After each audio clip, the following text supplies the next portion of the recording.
Hey guys, hope you're having a great day. I wanted to give you guys a brief intro to a pretty useful product known as a passive distribution block.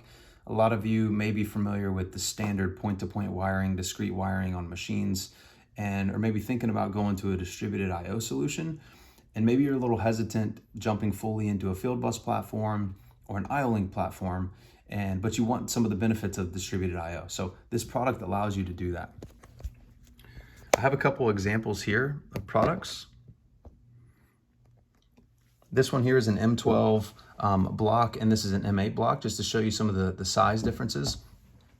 But on a standard machine, you have your panel with your terminal strips inside the main panel running out to a junction box with additional terminal strips running then out to your sensors and your valves.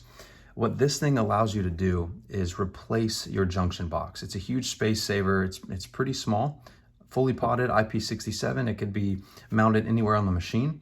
And instead of having all those additional termination points inside the junction box, this allows you to have one centralized M12 12-pin cable running back to your main panel. And then you have all your devices on M12 connectors or M8 connectors running back to this rather than your larger junction box. There's a ton of advantages to doing something like this. You don't have to change any of the programming.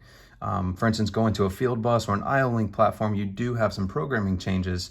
This allows you to keep all of the terminations inside the panel the same, and just really simplify your wiring, simplify your troubleshooting, eliminate a lot of those termination points that traditionally cause wiring errors and things like that. So just a useful little product here. It has 8 ports. It could have 16 I/O. Just shows with the splitters here on the side. And then, for example, I have a sensor running back to an M12 connector.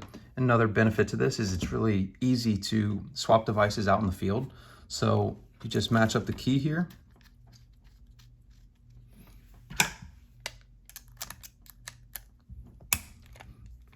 Use your torque wrench to thread it on. Don't have to do any sort of termination points inside your panel. So pretty easy, cost-effective solution. Hope it helps. Thanks.